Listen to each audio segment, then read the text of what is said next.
very good evening and welcome to Biz1st Review 360 with me, Abrar Rapid. In this week, the government, in order to ease the pressure on the Sri Lankan rupee, has decided to take several measures temporarily. Accordingly, issuing of vehicle permits to members of parliament will be suspended for a period of 1 year. The Ministry of Finance and Mass Media says importation of vehicles for government ministries, departments, statutory boards, state-owned enterprises will be suspended until further notice. Importation of vehicle using the concessionary permits issued to entitled state sector employees will be suspended for 6 months. No letters of credits will be permitted to open based on these permits during this period. Loan-to-value ratio for hybrid vehicles will be revised from 70 to 30 to 50 to 50 basis. The statement goes on to state that importers of all vehicles other than buses, lorries and ambulances will have to keep a 200% cash margin at the time of opening letters of credit. Further, the requirement of 100% cash margin has been imposed for the import of refrigerators, air conditioners, televisions, perfumes, telephones, including mobile phones, washing machines, footwear and tires. The statement goes on to state that the government will continuously monitor the exchange rate fluctuations and will take appropriate action accordingly. Apete, a distinct brand of Ceylon tea, forming part of the Capital Maharaja Organisation Limited's tea operation, which spans a 106-year history, was launched at Stein Studios, Ratmalana.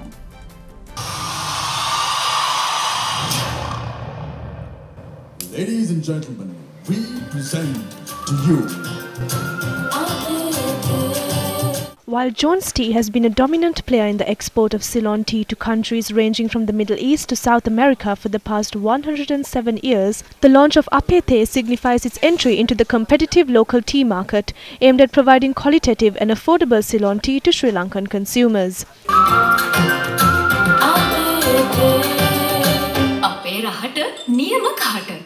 Today's event saw the participation of the senior management of the Capital Maharaja Organisation Limited and members of its local distribution arm, ICL.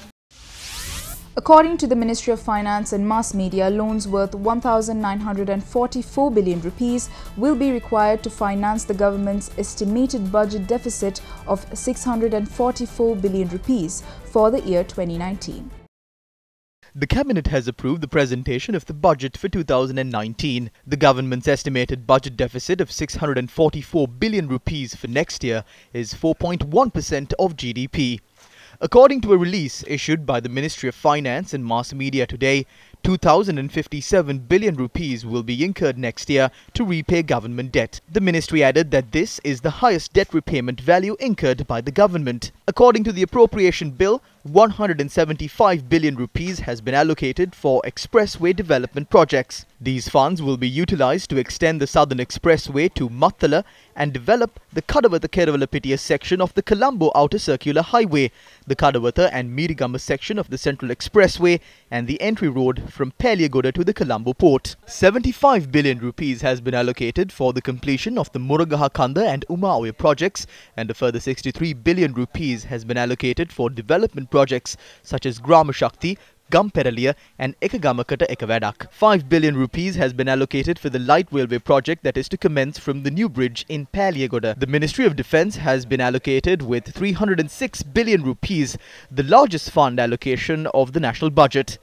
221 billion rupees has been allocated for day-to-day expenses of provincial councils. According to the Ministry of Finance and Mass Media, total government expenditure has been estimated to be 4,376 billion rupees. Budget proposals will be presented by the Ministry of Finance and Mass Media to Parliament on the 5th of November this year. This week, Japan's largest warship, the Kaga helicopter carrier, arrived at the Colombo port on a 5-day goodwill visit. This warship was introduced to the fleet in 2017 and has the capacity to transport many aircrafts and helicopters. This warship is manufactured in the USA and is among the most technologically advanced warships in the world. Japan has long provided low-interest loans and aid to Sri Lanka. Sri Lanka is considered as an important link between the southeastern and eastern European shipping routes. The government of Japan is of the view that the Indian Ocean region and the Indo-Pacific should be free and unrestricted, and according to the Rear Admiral Sukai Fukuda, this goodwill trip aims at achieving this objective. It is also reported that Japan's objective of this trip is to show their support to Sri Lanka, India and America, and to express their opposition against growing Chinese influence on the island. According to the Rear Admiral, nearly 50 Japanese warships have visited Sri Lanka during the past 5 years. The Japanese Defence Minister, during his recent visit to Sri Lanka, even visited the ports of Hambantota and Trincomalee. Detailed information on this matter is yet to be disclosed to the media. Sri Lanka has witnessed an increasing trend in the arrival of foreign warships.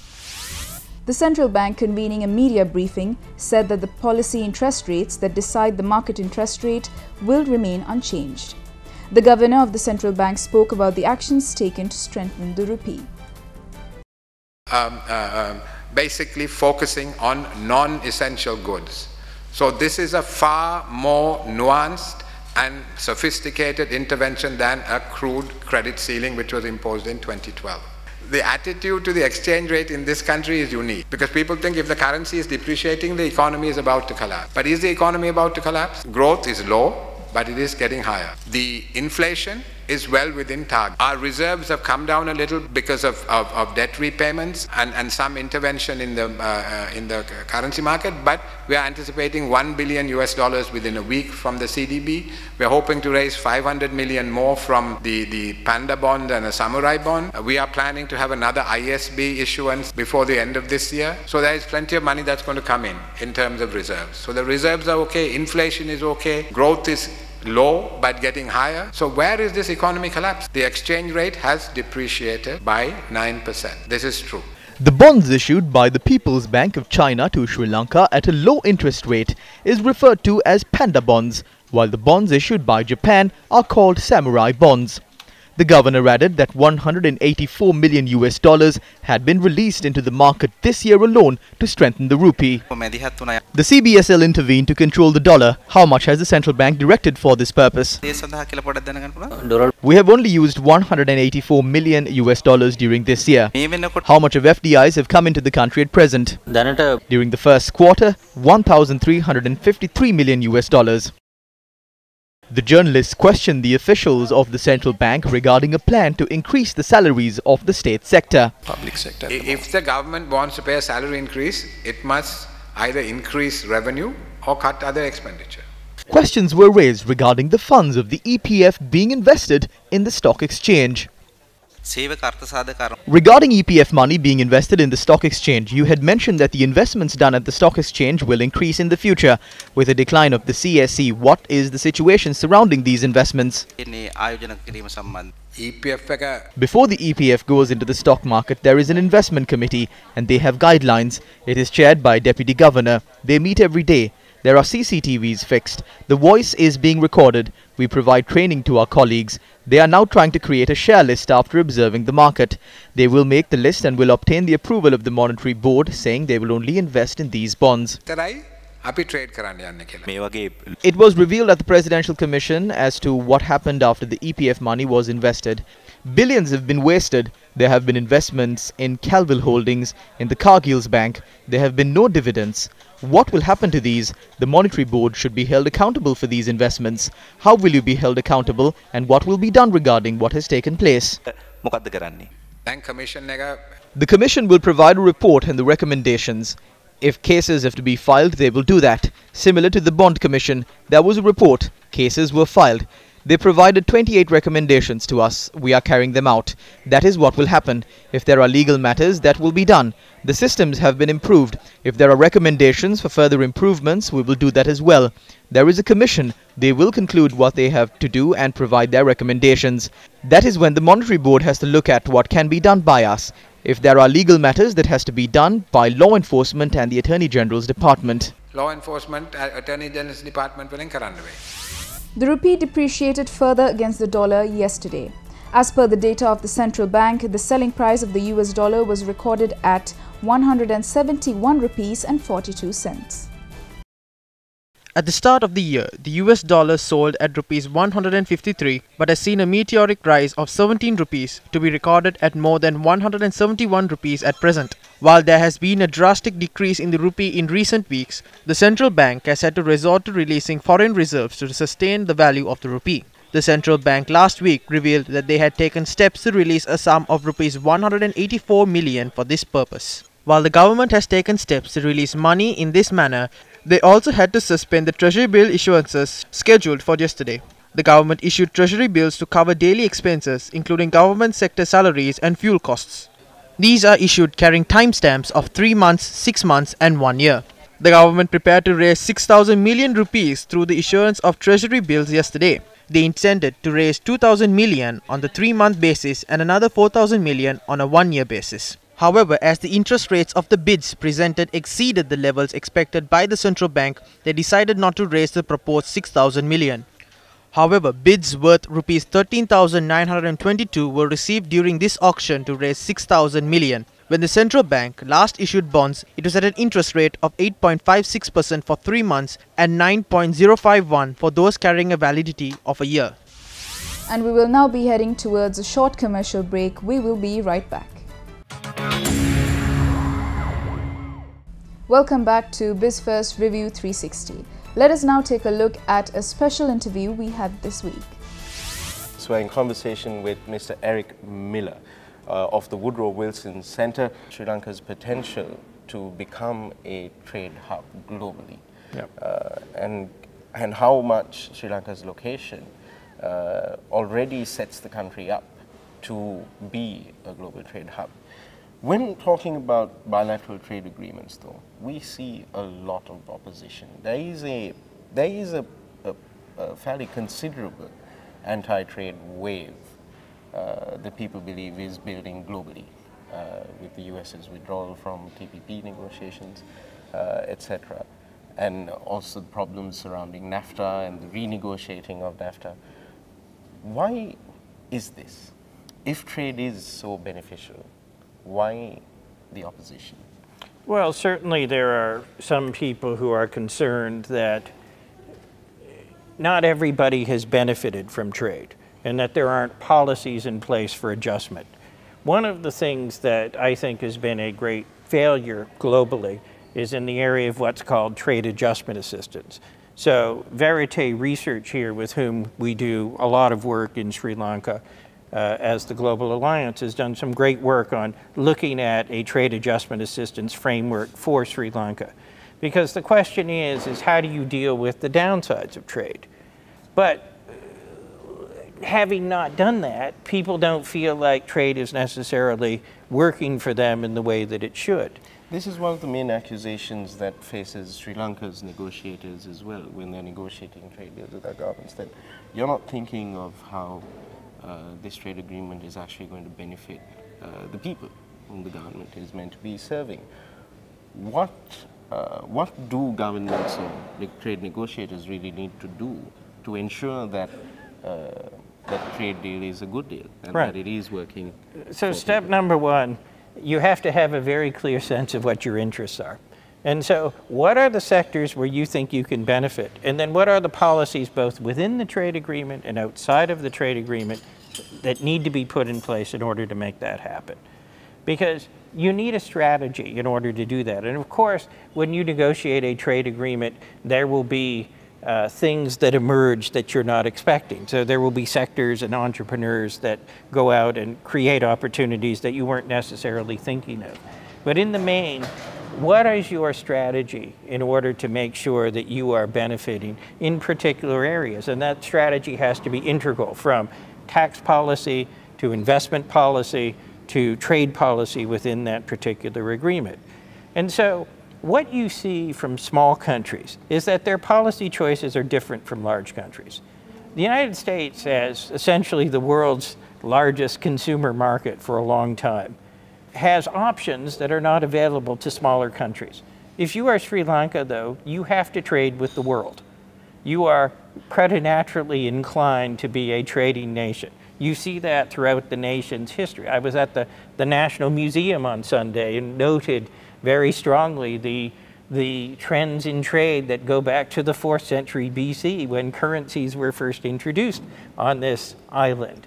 And so you have that heritage. You have to trade. You're part of that system. But the question is, how do you make sure under the current circumstances, given the dynamics in China, how China subsidizes its products and sends it into world markets, how do you make sure that as you're dealing with the Japanese or with ASEAN or with Europe, that you are in fact taking advantage of it? And part of that is not just saying we're going to let the market function, although you do have to have a mechanism where the market needs to function, but you also need that partnership with governments and with the industry to say, this is how we're going to ensure that we take advantage of things. So do you need longer transition periods? Do you need adjustment assistance? Do you need training? Do you need all of these other sorts of factors? So as I said, trade agreements are a beginning, not an end to the country's process. And I think countries that have succeeded view things in that way. Mr. Miller, just one final question for you before we wrap up. There is a feeling among many in Sri Lanka that one of the biggest obstacles when it comes to economic growth and prosperity, attracting more investment, enhancing trade with other countries, is that the level to which corruption has permeated society in Sri Lanka means that it is almost impossible to have a rules-based system. When, in your role as a trade and economic policy expert, how big of a role does combating corruption play? Well, certainly corruption is not unique to any given country or to any given system. It is a challenge that exists all over the world.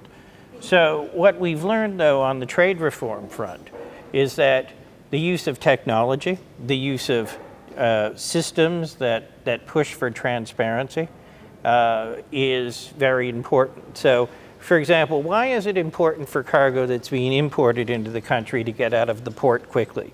Because there's a saying that says, cargo at rest is cargo at risk. And what that means is that if your cargo is sitting there for 3 or 4 days, the incentive to find alternative means to remove that cargo from the port will increase. And so this is why you have to look at systems which are both consistent internationally, technology-based, and incentivize transparency as a way of moving things forward. There is no nirvana at the end of the process. People are people, and people are people everywhere, and you certainly see that. But if you find ways to reduce the opportunities for human intervention in areas that are not necessarily positive, then you are going to be able to effectively deal with that. And many, many countries around the world have dealt with that. Where I grew up in Canada, in the 1960s and the 1970s, one used to put a $20 bill in the middle of a package of customs documents. But the customs processes were automated, things changed, and that sort of practice went away. So too can it happen here. But it's about building the right mechanisms to ensure that the good outcomes are being incentivized and the bad outcomes are being pushed to the side. Mr. Miller, thank you very much. Thank you for having me on. Enriching conversation. And we will now be heading towards a short commercial break. We will be right back. Welcome back. Now let's take a look at our special segment, Speak Your Mind.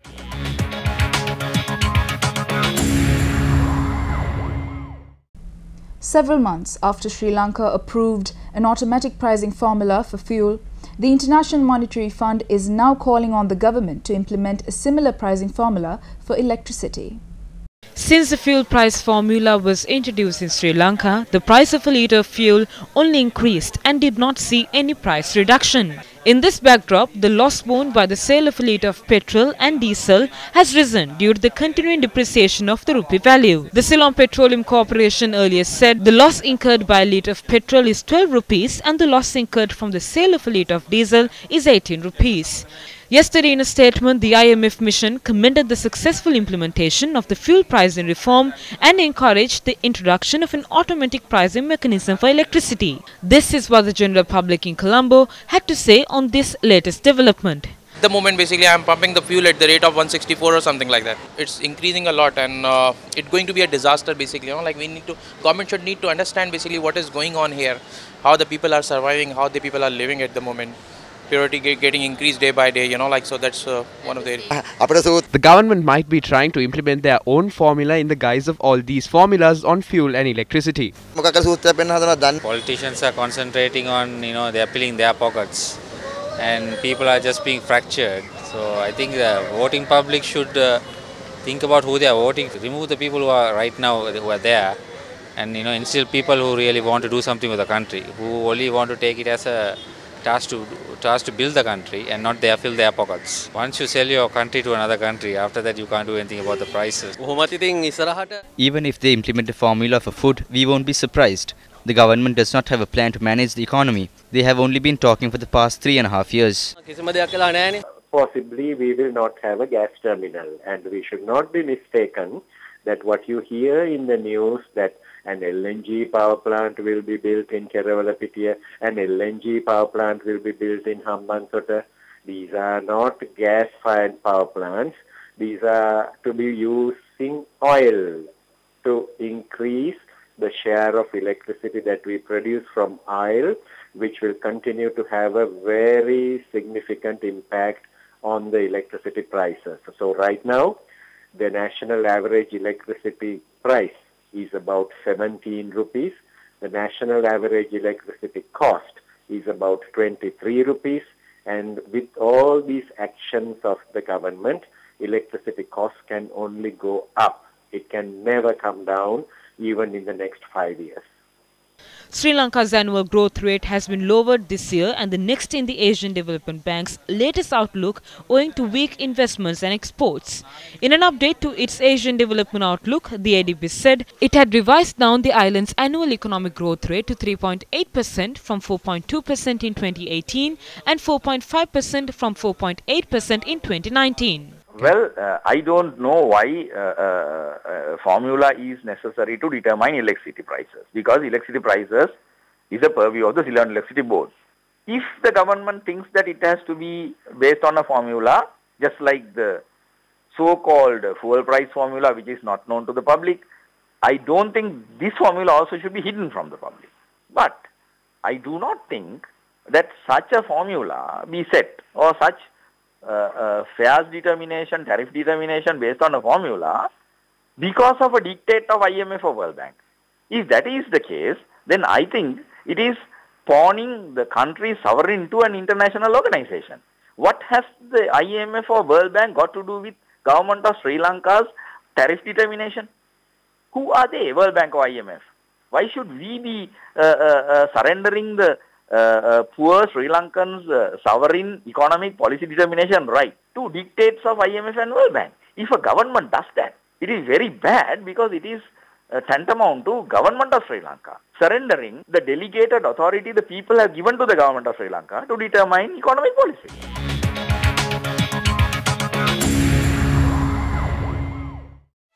That is all for today. Thank you for watching Biz1st Review 360. Good night and good luck.